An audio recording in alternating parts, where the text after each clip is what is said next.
Hello everyone, my name is Alicia Jackson, licensed professional counselor, and welcome to my channel. Today we are reviewing Married at First Sight, Season 17, Episode 6. Here at this channel, we get a little curious. Instead of jumping to conclusions or even assumptions like that we know what's happening, we get a little curious to see, what could be motivating? What could be motivating these behaviors to learn a little bit more about relationships and potentially learn a little bit about ourselves as well. If you are returning, welcome back. Be sure to like the video and subscribe to the channel. Now let's get started. First, we have Austin and Becca. And they are still, right? They're doing well. They're enjoying each other. We're learning this episode as to why things are so smooth sailing, which we kind of talked about in previous reviews, right? But they are meeting, right? The men are meeting with each other. They're having men time. The women are having time with themselves and really seeing how are we really doing, right? And so Austin's saying that he's enjoying being married. He's having a great time. Becca's saying that, it's going so well that I'm like waiting for the shoe to drop a little bit. She's like, does he have a wife or kids in another state or back at home? What is it, right? Why are things going so well? She also spoke to the fact that she has a part of her that likes to talk about the deep things, likes to talk about the real tangible pieces of their story. You know, they've talked in short right around their childhoods. They did talk to that last episode, but she said we haven't talked about like politics, religion, you know, like the big polarizing things, right, that can come up in a relationship. And she wants to, but she's trying to live in the present because a part of her has a struggle of doing that, wants to have things in a row planned out. I feel like there's a great balance, right? There's a great balance. I do sense in this moment that part of Austin's living in the moment, which also has its pluses, the opposite side of it is that it can be avoidance, right? It's part of him that's like, hey, let's not talk about the serious stuff. Let's just enjoy now. Because potentially what I am sensing is that when we talk about the serious stuff, that's when relationships get hard. That's when they can get a little, like we've seen in some of these other couples, right? Can get a lot of intense. There can be big emotions.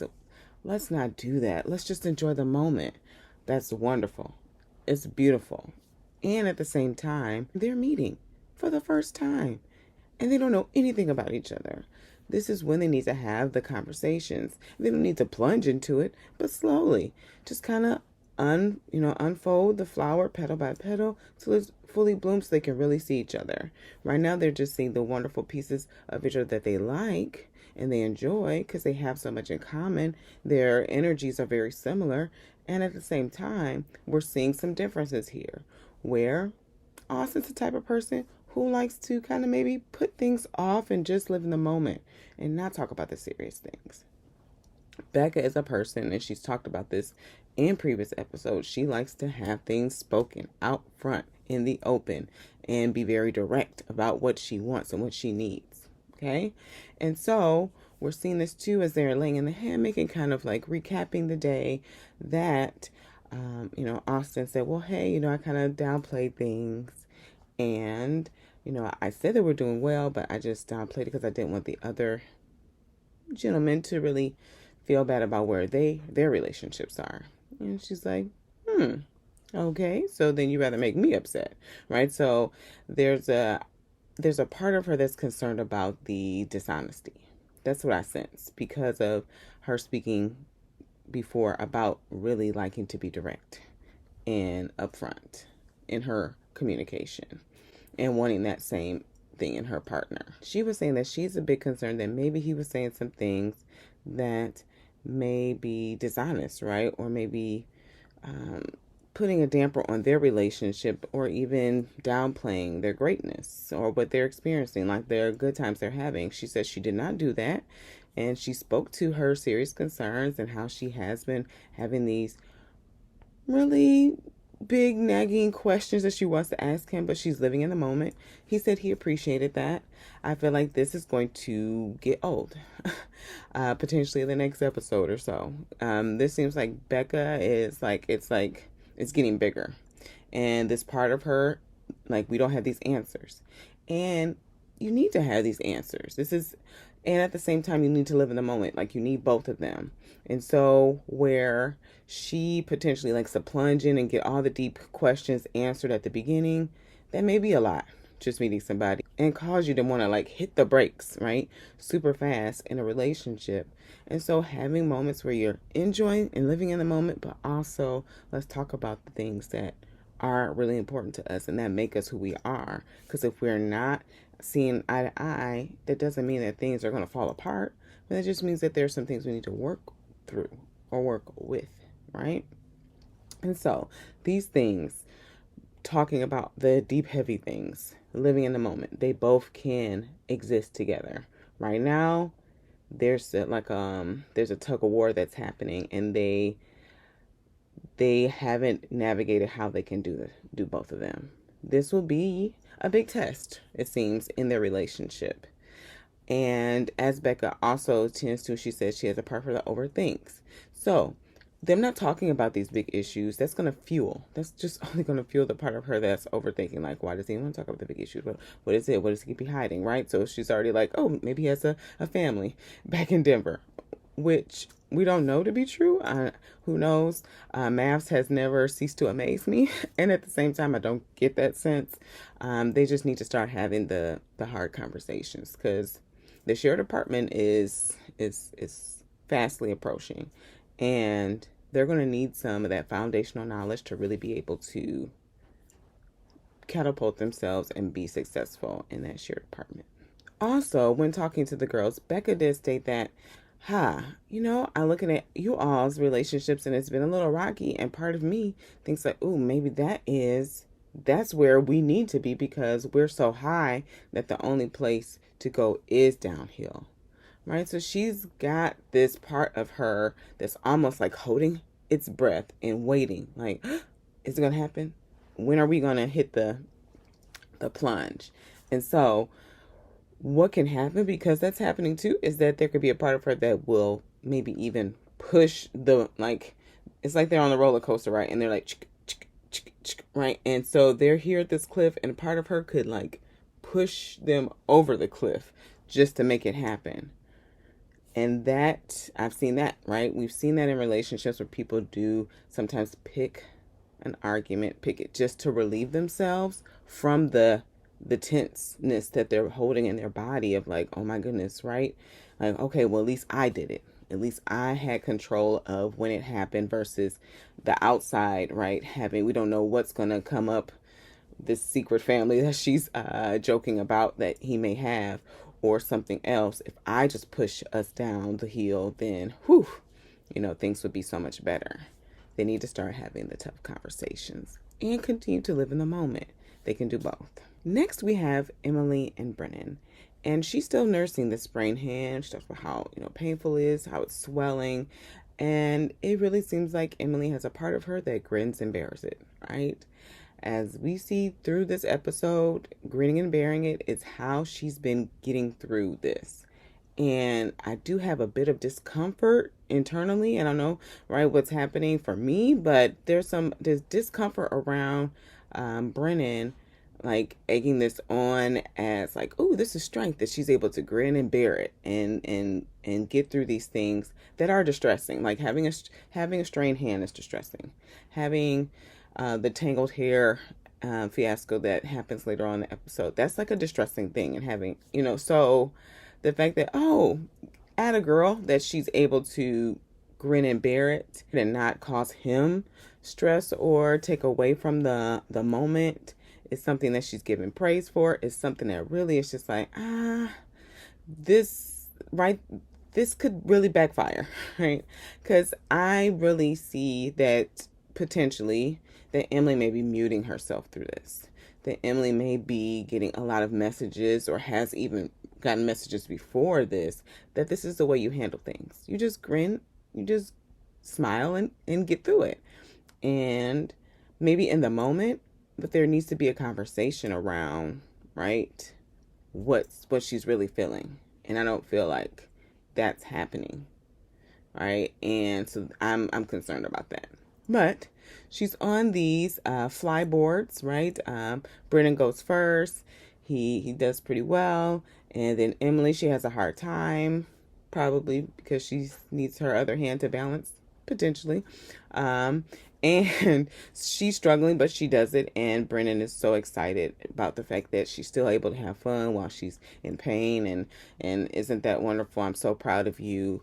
And so that's really in those moments, right? When he's saying, I'm so proud of you, that's really about him, right?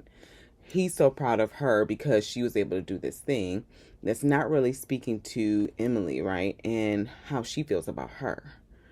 And so I'm just kind of like taking this in, right, from Brennan, and to even like the circle of trust thing that happened later on in the episode. It feels like there are some things. There's like a checklist, or there are certain things that he's looking for, right, from his partner, his best friend, as he says, and he's wanting Emily to show up in that way. And the thing that causes me a little concern around that is, ooh, what if Emily doesn't fulfill everything on the checklist? Or what if she does some things that are just like Emily, right? Will he still accept her? It just seems, I don't know, there's a part of me that feels like he may potentially have a part of him that believes that Emily's supposed to work for this companionship, work for his approval. And I don't know this to be true. And at the same time, there's a part of me that senses that may be happening. So that's giving me a little concern. Emily stated when she was talking with the other girls that she has went right from single to married. Her no history of relationships. It's her first time. She says it feels normal to her. It feels perfectly normal to her, which a part of me is saying, really? But that's what she's saying. I'm curious if she is even aware of her emotional state of what she's really experiencing. Sometimes when you're in it, when you're in something, you're not fully aware of how you're feeling in the moment until maybe you sit back and process and you're like, oh, yeah, well, I did. Yeah, that was uncomfortable. Or, yeah, that happened. And that didn't sit well with me. So, or I was completely nervous the entire time, but it just felt like normal, right? I'm wondering if it's really feeling normal to her, what she deems as normal, and if she's even aware of what she's feeling, because from her to go through this process and feel like it's normal isn't accurate, right? It can't be. You just married this person that you don't know on national television, so nothing is normal about this. So that makes me feel like potentially this is more grinning and bearing it type of behavior that's showing up, and she's just like, yes, it's just perfectly normal. And Emily also stated that she does have a part of her that is questioning, like, what is there an issue with Brennan? Like, what could it be? What could it be? What could it be? Right? I don't know if it's because she's feeling like things are going so well. She did kind of do like an amen to Becca, right? When she said that she was waiting for the other shoe to drop. She said she felt the same way. And she said that Brennan is in a space where he's just questioning, like, is there an issue? Is there, like, I don't think there is, right? So they're both in these like tentative spaces, right?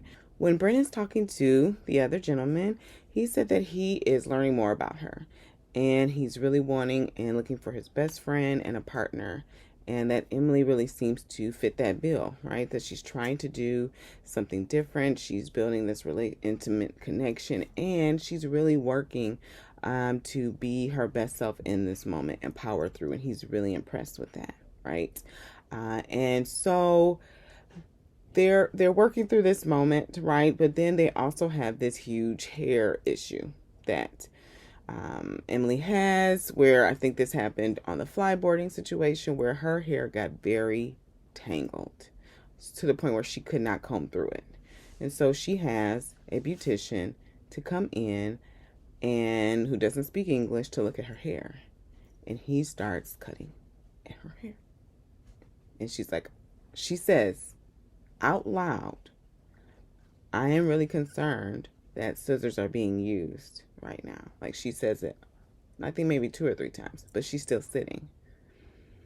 And yeah, I'm noticing Emily and how she shows up in distress.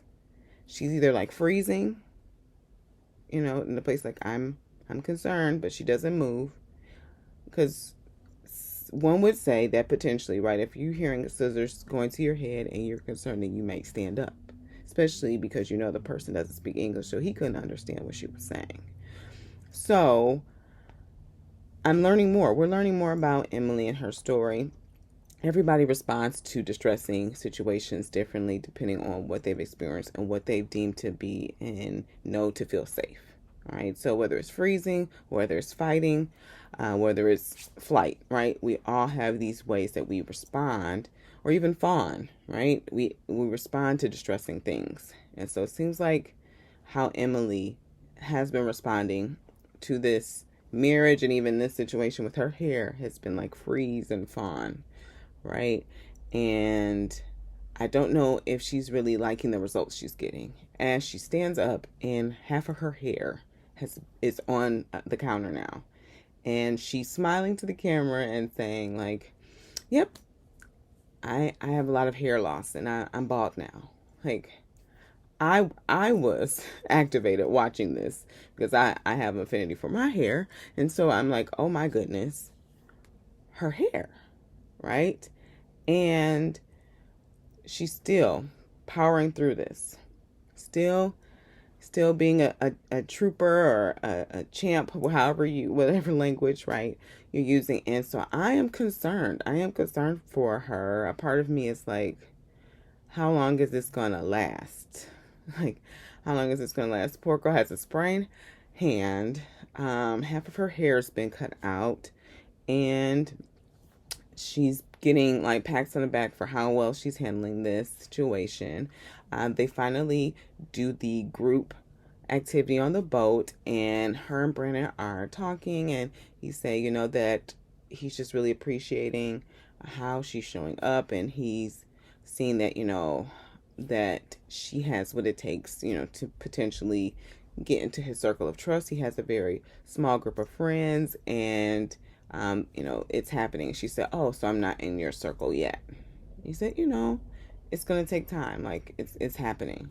And she stated on the after party that she has some concerns around the circle of trust. She feels like potentially the goalpost is moving, and that she doesn't know, right, if anything will be enough to fit in this circle of trust. And so now that makes me curious about what has happened that Brennan has this, right, this circle of trust around him, that he's, right, keeping this protection around his vulnerability. And yeah, what's causing that? We know not a whole lot. We know two things, right? That his parents have been married, I think, for like 30 plus years, and how the language he uses is, and they will be married forever. Like, they're, and so he has an expectation that that's going to continue. We also know that his father is a heavy drinker. He said his dad would drink vodka instead of water for hydration, which we know does not make good science, but that is what he said as a joking way, right, to describe his dad. And so I'm wondering, how did that play out in a marriage? I'm curious about that, right? And also, I'm curious about how that showed up in his relationship with his dad. I don't know if this is the reason why there's a circle of trust. I just know that there is one, and these are the things that we know about him, but we don't know a lot about Brennan. He does have a temper. We did hear that, right? That if he doesn't get things his way, which is like this goalpost thing, if he doesn't get things his way, then his temper can show up, and we don't know how that shows up, but they just spoke to that. So these are things that we're getting, and so I don't know if potentially Brennan may have like expectations about how a partner's supposed to show up because of things and needs, unmet needs that he experienced as a child and growing up. That's what I'm sensing. It's like a very, very common trap that happens in long-term relationships and partnerships in marriage, that the spouse, right, either spouse who has the unmet need, puts it on their spouse or partner to meet those unmet needs. So these expectations are then put in their lap, right?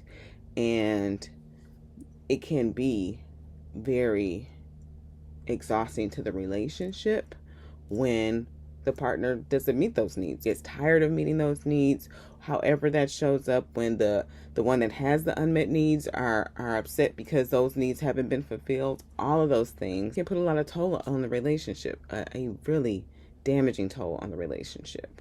So it'll be interesting to see how this plays out between these two. Again, this is what I'm just suspecting to be a truth, but it's interesting and to see how this will play out. But we shall see. Next, we have Claire and Cameron. Now, they are shopping in the gift shop for more suitable clothes, potentially for Cameron. And Cameron and Claire are going on this date where they're splatter painting, having a good time, and they're being creative. And then all of a sudden, it kind of takes a little playful turn, and they start splattering paint on each other. At first, I thought they had smocks, but it looks like they didn't, and they were just like splattering paint on their clothes. And I was like, oh, okay. But Claire went with it. They had fun, and Cameron saying that he feels like this could be a positive turn, and that he's feeling like she feels more comfortable and maybe potentially more attracted to him and more open to potentially like having a physical moment, right? This is very much still a huge focus of Cameron's, right? And Claire's also happy that she was able to have this moment. She said she did potentially feels like a part of her let out some of her like aggression and feelings like that we sensed that last episode, and just kind of like let that out and allow them to have a fun moment together. And you do sense that the tension valve has been released a little bit. Claire stated that she does sense that Cameron may be attracted to her, but she said that both of them are so apprehensive. Like, neither one of them is sharing it. And usually when that's happening, right, there's a fear of rejection that's surrounding this. And we learn a little bit more about Cameron's story, too, later on in the episode. But there's some withholding of information, like really important information. And usually, right, that's the concern of like, ooh, if I tell you that I like you, then that puts me in a situation, right, where I'm vulnerable if you don't like me back or you're not attracted to me and it's not reciprocal or reciprocated. Then what could happen, right? Then I'm left in a situation where I'm in and you're not, and then I get rejected on national television. I think that's something that we don't like bring or talk to about. Like, the fact that this is happening on national television is already going to make your defenses and your protection even higher, because you're like, oh, this is not just happening in my little space with just me, but this is happening, the whole world is seeing this, right? So that's a big thing. And I feel like that is what's the undercurrent here in of the miscommunication that's constantly happening with these two. Claire did speak to us, though, in her confessional and said that she's feeling a little bit more attracted to Cameron after their date. And she also said that Cameron seems to act like a big kid at times, right? So they are excited about learning these different parts of them, because they realize that, ooh, we've been really meeting each other with like these very serious sides of ourselves and not really allowing us to see all of us, like these other parts of us that make us who we are. Because we have multiple parts of ourselves that are engaging in relationships. And it's not that we have multiple personality disorder. That's not it. Because that's really completely different. But we have different aspects of our personality, different aspects of who we are that we bring to the table.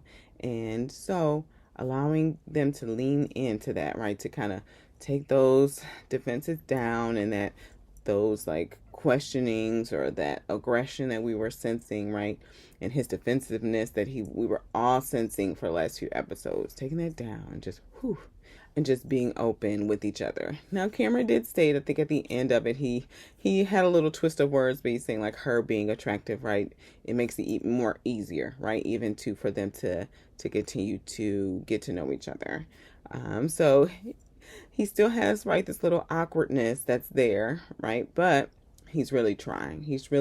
I sense that he's trying to be more upfront and more open with Claire.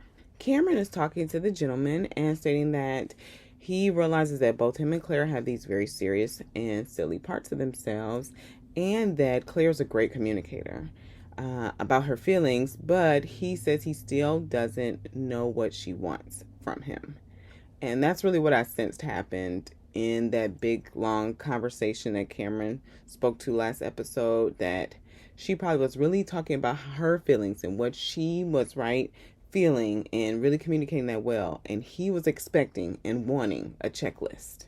Tell me what you need so I can give it to you, right?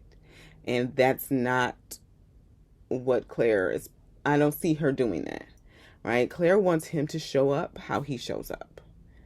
And without a roadmap, Cameron is lost, because I have a feeling that he potentially doesn't have a real sense of who he is, and that he tends to, in social situations, lean to what the person wants. And he is right. He doesn't completely change himself, right? But he just tries to fit whatever is going to be best for that moment, right? Which makes sense to why his relationships may have been so short and lasted, right? A year, didn't take a year off. A year, didn't take a year off. Kind of thing that he named when he met her family. That Cameron's still trying to find who he is and still connect with who he is, as we even learn even more later in the episode.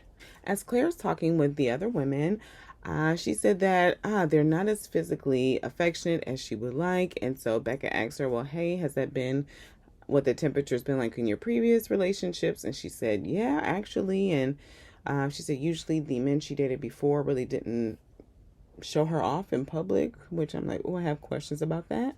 But she said that has been the temperature. And so she's like, he doesn't really initiate touch. And then the girls corrected her and said, well, he did put his arm around you. And she's like, oh, yeah, that did happen. So they're saying, encourage her to, hey, if he's meeting you, he's got his body language, pointed towards you, he's got an arm hold, he's initiating touch, then you put your, do whatever you feel most comfortable, put your hand on his leg or his knee. Just encourage him to let him know that that's okay and it's welcomed. And so she's like, okay, I need to do that. I need to be more clear around that, and also pay attention to what's happening versus what's not happening, right? Because we did sense that too. In the first few episodes where Claire was like very focused on everything that's not going well, which is usually is what our brain, when we're in a situation and when we're not feeling safe, we're going to hyper focus on the things that aren't going well or that aren't safe. And so, it's no shade to Claire at all. That's just really how our brain works. And so it's great that she's getting this nudge to like, oh, I need to also be mindful of the things that he is doing well, because he is trying. He's trying. It seems that Cameron doesn't have as elaborate of a toolkit, right, that he needs to really navigate a marriage. That's what I'm sensing.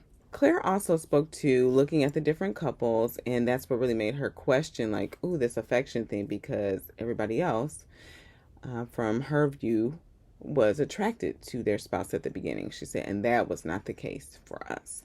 And so Cameron is talking with Claire at the end of their little moments where they're meeting with the girls and the guys, and he said that he is realizing that he thought he was a great communicator, but he realized that, Claire is a much more superior communicator than I am. And he's like, I don't know if it's because of your training or, what have you, but I know that I'm not at the level you are.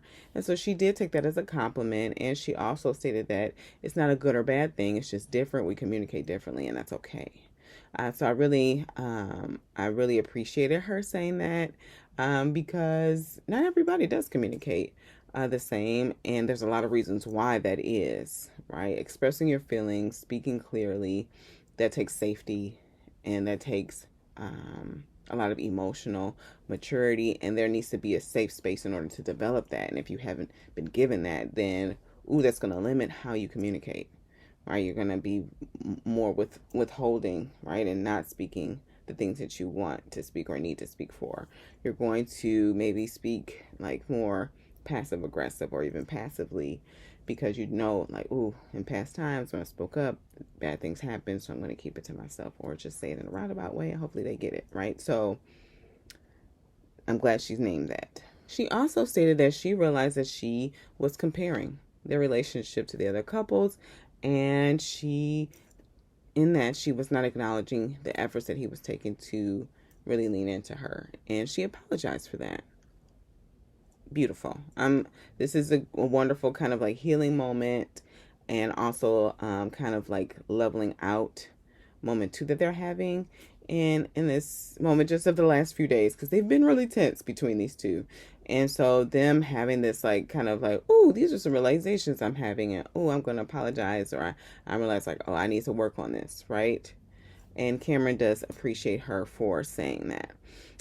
Cameron said that he is super optimistic about their future and feels like they have made some really great strides. I feel like they have been really great strides. Claire stating that she feels like they're stuck. She said this at the after party. And so the fact that she's saying that they're stuck, and especially because she watched back and saw that with the gentleman, he said that he was very attracted to her, but that's not what he said to her about what he said to them. That was not the report that she got back from Cameron. That gives her a little pause and concern. And but he did say it to her in a very fumbly way. He did say it to her after their paint date that he was attracted to her.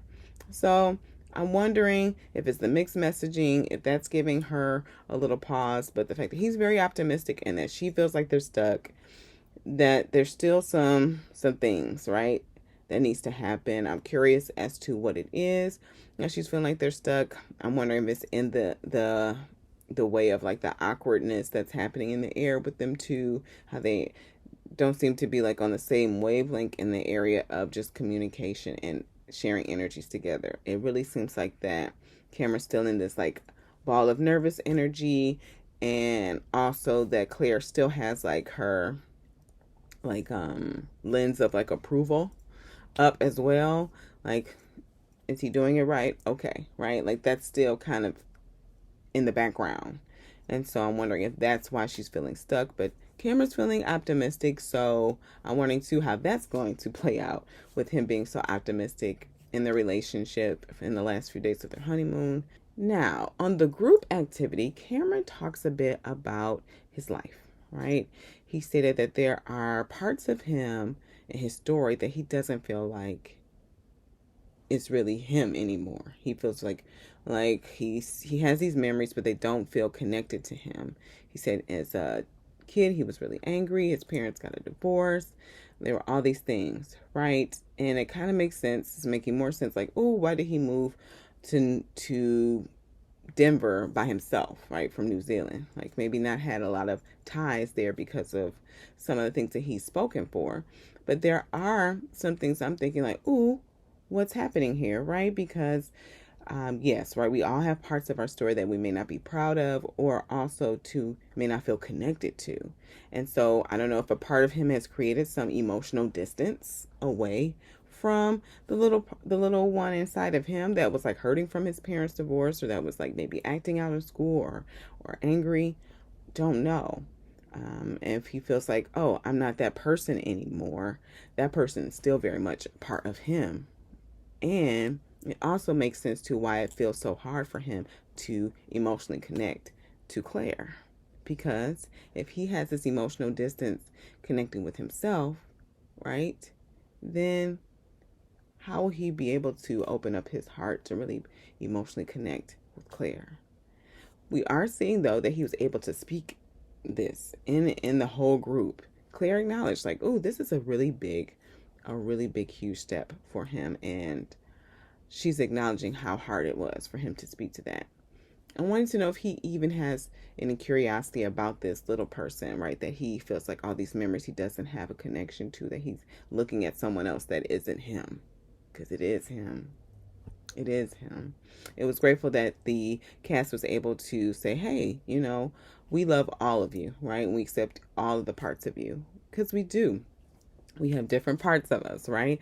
And so I'm hoping that Cameron has has some curiosity around this relationship with his younger self, and really, too, will lean into getting to know and building a closer relationship with the younger part of him, because that will also help him in his further relationships and build a closer relationship with himself and with Claire or any other person that he may be in a relationship with.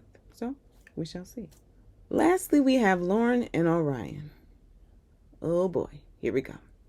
So we start off at the episode where Lauren's saying that she slept separately from Orion just to kind of give herself a beat, and she rejoined him in the bed. She said around like 5 o'clock in the morning to just one, reconnect, but also she didn't want Orion to wake up to her not being in the bed with him.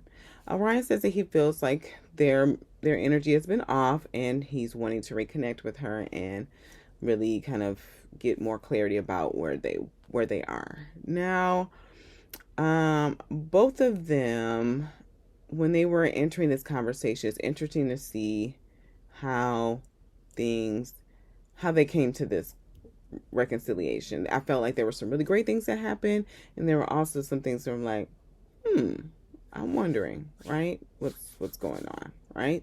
Lauren said that she really acknowledged, Orion's feelings were very offended, and that Orion also had to give a history lesson, which, as people of marginalized cultures, especially because often our story has been shut out and silenced, or retold, and so having to give that history lesson of like your traumatic story is a lot. It's it's a very taxing, right? And it just speaks to why we're marginalized from the beginning. So it's a lot to do. And so her acknowledging that's a big thing, and she really hates that had to happen. Orion's, talked about his pride in his culture, which we know, right?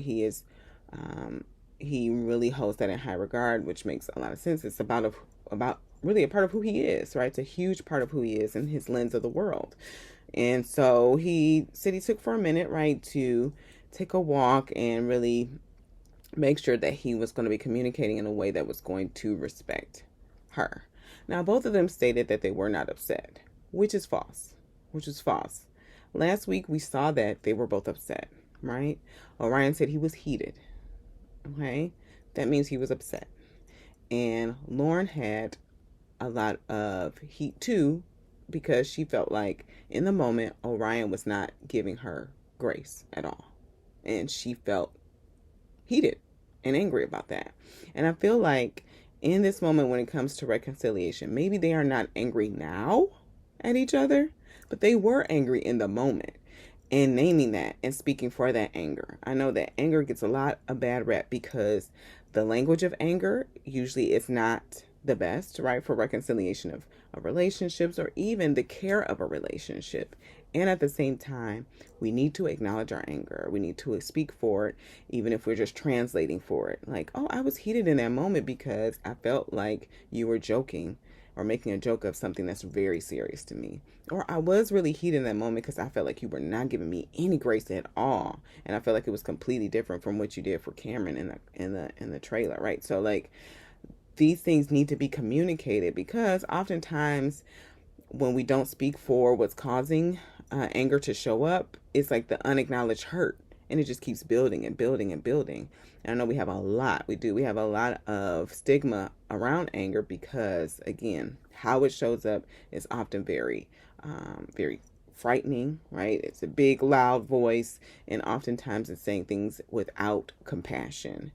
And so when we're able to say, part of me was angry because of this, in a way that a person could hear it, we're still acknowledging the anger. And I feel like that's the missing piece in this reconciliation. But both of them heard each other. Both of them came to a place where they were understanding what each other felt and needed in the moment, and was able to give each other that.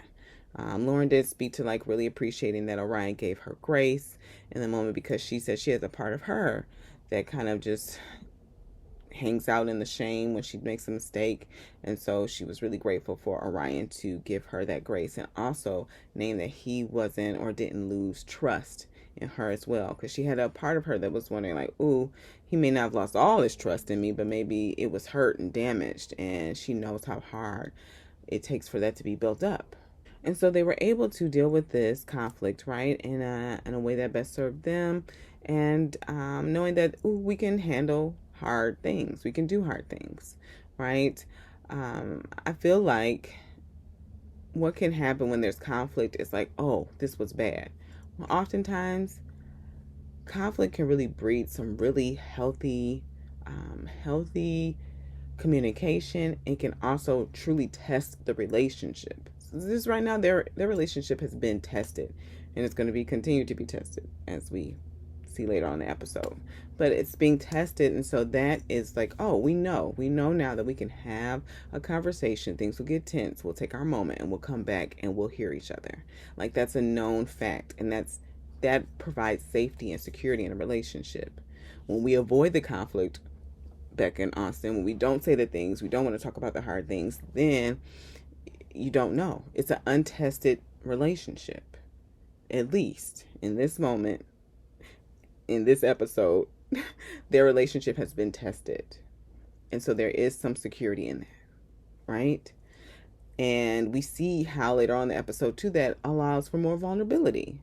But also then there's another ouch, right? So Lauren is talking to the girls, and she's talking about, like, hey, don't think that things are so perfect with us. They're not, because we're learning each other, but we're also learning each other's culture. And that is a whole thing. It's a whole thing. And it is a whole thing.